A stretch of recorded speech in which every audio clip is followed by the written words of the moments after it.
10월 27일 금요일 아침 묵상 구약성경 열왕기상 21장 11절에서 29절 아합과 이세벨을 향한 심판 예고라는 제목을 가지고 말씀을 살펴보겠습니다. 한번 따라하겠습니다. 아합과 이세벨을 향한 심판 예고. 나봇의 포도원을 빼앗았지요. 참 불의한 시대를 살아가고 있습니다. 너무 가슴 아프게 지금 시대에도 이런 일이 있으면 누군가의 땅을 빼앗기 위해서 그 땅을 안 팔겠다는데 주변 이웃들이 작당하고 이 사람을 모함해서 돌로 쳐 죽이면 공포 영화의 한 장면이죠. 비슷한 영화가 이끼라는 영화가 있긴 한데 아주 무서운 영화예요. 마을 사람들이 다 작당을 해서 한 사람을 죽이기로 하는 그런 아주 처참한 상황이죠. 그런데 이런 처참한 상황이 어디서 시작되냐면 하나님이 없기 때문에 이렇게 시작되는 거예요. 여기 보면 이세벨이 뭐라고 하냐면 15절에 보면 이렇게 써 있어요. 그 이스라엘 사람 나봇이 돈으로 바꿔주기를 싫어하던 나봇의 포도원을 차지하소서. 나봇은 나봇의 포도원을 돈으로 팔기 원치 않는 게 아니에요. 우리가 봤지만 하나님이 팔지 말라고 해서 안 판 거예요. 아합이 후하게 값을 쳐준다고 했는데 나봇이 분명하게 얘기했잖아요. 하나님이 땅을 거래하지 말라고 했는데 어떻게 팝니까? 그런데 이세벨은 어떻게 보냐면 나봇이 안 팔았다는 거예요. 이 안에 장로들, 엘더, 장로들이 뭐 하는 사람들이냐면 믿음의 선배들이잖아요. 믿음을 지키고 하나님의 말씀을 가르치는 자들 아닙니까? 그리고 이스라엘에 이 돌을 들어 쳐 죽인 사람들이 대부분이 하나님의 말씀을 맡은 자들이에요. 그런데 이 하나님의 말씀을 맡은 자들이 하나님이 없으니까, 이스라엘 백성들 안에 하나님이 없으니까 얼마나 불의한 시대입니까? 우리가 뭘 놓치냐면 하나님이 없으면 편하고 하나님이 없으면 자유롭고 하나님이 없으면 사람이 존중받는 것 같고 하나님이 없으면 굉장히 개성들이 다 자유롭게 드러나는 아름다운 시대를 꿈꾸지만 성경은 분명하게 얘기하는 게 하나님과 하나님의 말씀이 없으면 불의한 시대, 무지한 시대, 혼란의 시대, 혼돈의 시대, 죄악의 시대가 되는 줄 믿습니다. 우리 삶 가운데 뭔가 질서가 깨져 있다. 돈이 없어서가 아니고요.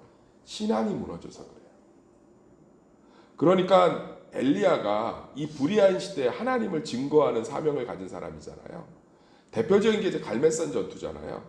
갈멜산 전투에서 엘리야가 한 게 뭐냐면 불 떨어졌다는데 불 떨어지기 전에 더 많은 시간, 불은 잠깐 떨어졌고요. 그래서 잠깐 태웠고 엘리야가 정말 많은 시간을 들인 건 무너진 예배의 단을 말씀으로 쌓아간 거예요. 그랬더니 불이 떨어지잖아요. 사랑하는 성도님들, 하나님이 없으면 우리 삶이 혼란한 줄 믿습니다. 저희 삶도 마찬가지예요. 저의 삶도.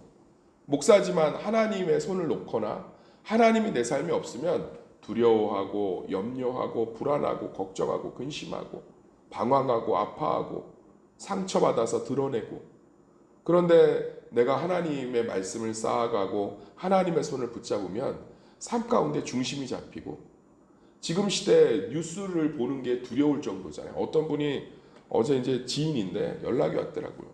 요즘 뉴스를 보다 너무 우울해져서, 너무 화가 나서, 너무 억장이 무너져서 누군가한테는 막 이런 얘기를 하고 싶은데 할 사람이 목사님밖에 없어서 전화했다고 해서 나도 받아줄 여력은 없는데 얘기하세요. 그때 한 5분 정도 막 남자분이신데 막 그 요즘 뉴스들 얘기하지 않아도 막 토로하시더라고요.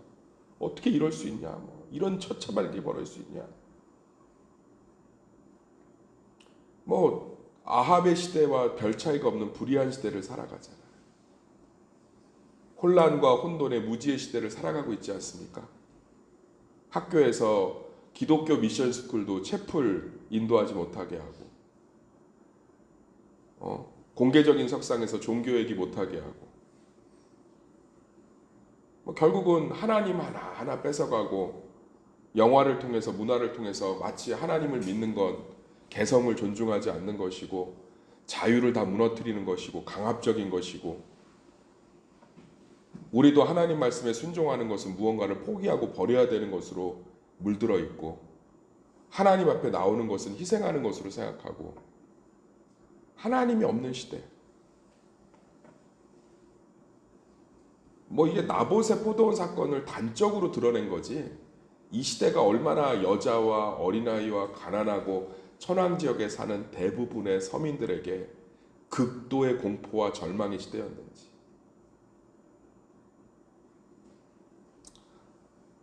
우리 교회가 하나님을 세워가야 될 줄 믿습니다. 더 말씀 중심이어야 돼요. 더 말씀 중심. 저는 죽을 때까지 예배와 말씀 중심이어야 돼. 신앙은. 무너진 단을 쌓아갈 때 하나님은 그곳에 놀라운 은혜를 임하시는 줄 믿습니다. 그래서 이렇게 불의한 시대예요. 그런데 이걸 아무도 뭐라 하지 않아요. 아무도 개입하지 않아요. 오직 누구 혼자 이 일을 치러내시냐? 하나님 혼자 북이스라엘을 자신의 백성이기에 개입하십니다. 그래서 더 이상은 참을 수가 없어서 하나님께서 아합 정권을 몰아내기 위해서 이세벨과 아합에게 심판과 저주를 내리지요. 근데 아합이 회개를 해요. 하나님이 회개를 합니다. 하나님 앞에 3년 6개월 동안 비가 내릴 때는 회개를 안 했어요. 지 식탁에 먹을 게 안 떨어지니까. 베나닷을 살려줬을 때 하나님이 심판을 예언해도 그것에 대해서는 회개를 안 했어요. 어쨌든 지금 당장 목 날아가는 건 아니니까. 그런데 이제 하나님이 너하고 이세벨하고는 너 죽어야겠다 이러니까 자기한테 피해가 오니까 들어누워서 금식하잖아요. 저는 우리의 모습과 너무 비슷해서 제가 참 많이 요즘 반성하고 회개해요. 다른 사람의 고통을 끌어안진 않아요. 안타까워할 뿐이죠. 그렇지만 자신의 문제 앞에선 우리가 그러나 예수님을 묵상해 봅시다. 죄 하나 없으시고 하나님의 아들이셨고 아무 문제도 없으신 그분이 원수 되었던 친한 것도 아니고요. 성경에도 써 있잖아요. 자기 자녀를 위해서나 친구를 위해서 죽는 의인이 간혹 있거니와. 그러나 원수 되었던 자를 위해 죽은 적은 역사 이래로 없습니다. 우리나라 재미있는 설문조사 하잖아요. 네가 3억을 받고 원수는 5억을 받게 할래? 아니면 원수는 한 푼도 못 받고 네가 1억 받을래? 전 1억 받겠습니다. 사람의 심리거든요. 내가 너무나 싫어하는 사람이 더 받는 거 싫은 거죠. 그런 우리를 위해서 십자가에 죽으셨잖아요. 얼마나 놀라운 사건이에요. 얼마나 하나님이 자기 사랑을 증명해야 우리 삶이 그분의 통치와 인도하심 아래 있다는 것들을 신뢰하십니까? 이 난장판을 하나님은 수습해 가고 계세요.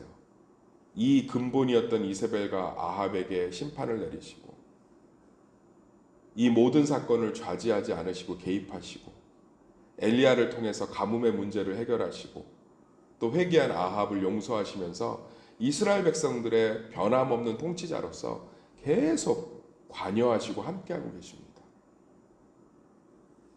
우리의 원수되었던 결국은 자기에게 생명의 위협이 오니까 회개했던 아합과 다르게 아무 상관도 없었던 예수님은 우리를 위해 십자가에 죽으심으로 우리에 대한 하나님의 자기 사랑을 확증하신 줄 믿습니다. 결국은 아합이 이제 이 문제를 하나님 앞에 들고 나와요. 자기가 죽게 생겼으니까. 27절 보면 아합이 이 모든 말씀을 들을 때 그의 옷을 찢고 굵은 배로 몸을 동이고 금식하고 굵은 배에 누우며 또 풀이 죽어 다니더라. 뭐 나름대로 참된 회개였던 것 같아요. 왜냐하면 하나님 받으셨기 때문에. 거짓 회개는 하나님 받지 않으십니다. 그럼 우리 이런 질문을 해요. 아니 이렇게 억울하게 죽여놓고 그렇게 나쁜 짓을 해놓고 최악의 정권이고 최악의 정권 하나님 보시기에 근데 하나님 어떻게 용서할 수 있냐? 때려서 될 문제면 때렸지요.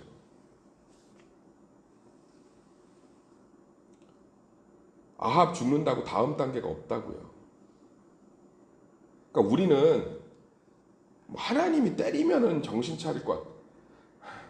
이스라엘 백성이 몇 년을 얻어맞았는지 아십니까? 5,000년을 얻어맞았어요. 한번 따라합시다. 5,000년. 한번 5,000년 맞아보실래요? 근데 저 가자지구에서 하는 거 보세요. 서로 정신 하나도 못 차리고 있지. 인류는요. 1차 세계대전, 2차 세계대전 수많은 흑사병. 제가 뭐 새벽 예배니까 설명을 해드릴 수 없지만 모든 하나님의 심판 가운데 그래서 회개했나요?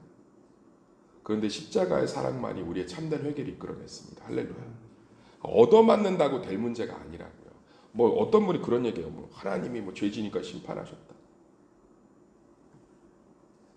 제가 한번 새벽 예배 때 이따 기도하실 거잖아요. 정말 한 1분만 묵상해 보세요. 내가 얻어맞아서 정신 차린 적이 있나? 때려서 될 거가 제일 쉬운 문제예요. 자녀가요, 때려서 말들을 나이는 제일 키우기 쉬운 나이예요. 때려도 안 되는 나이에서 사람이 미치는 거지. 때려서 될 문제면 하나님 충분히 때리십니다. 지금 이스라엘의 아합을 때려서 될 문제면 그냥 즉시 때렸죠. 하나님은 아합을 용서하심으로 말미암아 하나님의 무궁한 은혜와 자비, 한번 따라하겠습니다. 무궁한 자비와 은혜. 이것을 이스라엘 백성들에게 보여주고 싶으신 거예요. 지금이라도 회개하고 돌아오라는 거죠. 이 악한 아합도 자기 생명 위협받아서 회개 안 할 사람이 대한민국에 어디 있겠어요?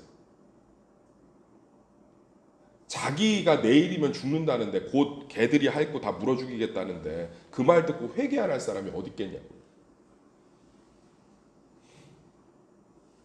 어디 있겠냐니까.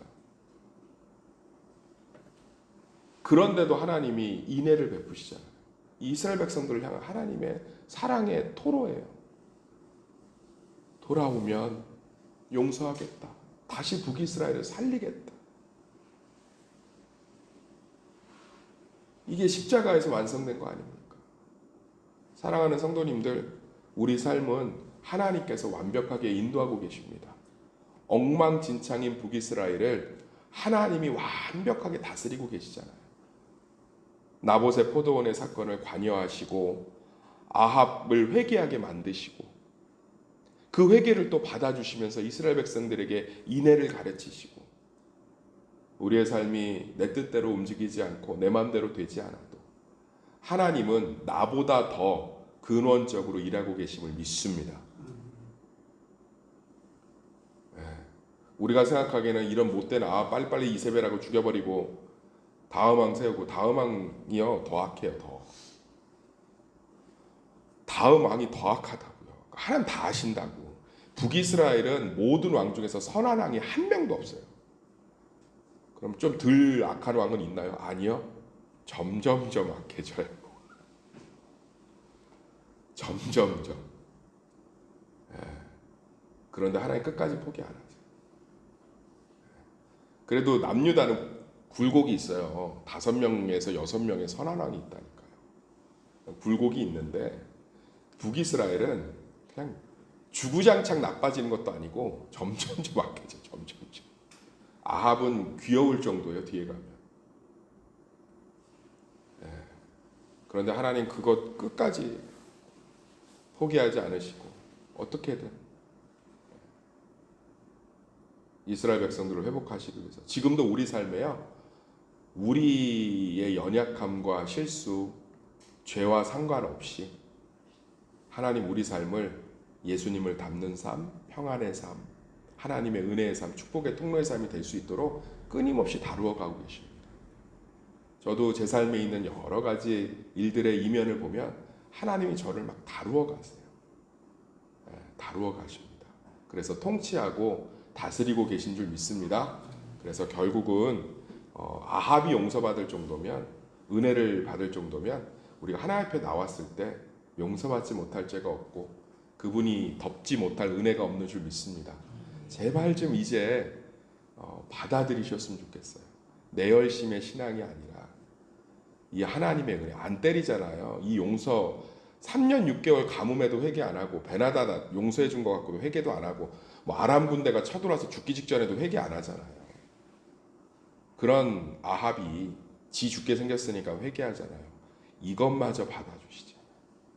성경을 좀 있는 그대로 받아들이시고 내가 살아왔던 신앙의 틀이 아니라 말씀의 틀로 바꾸어서 예수님이 내 삶의 죽으심으로 나와 하나님 사이가 이렇게 은혜의 삶이 되었지.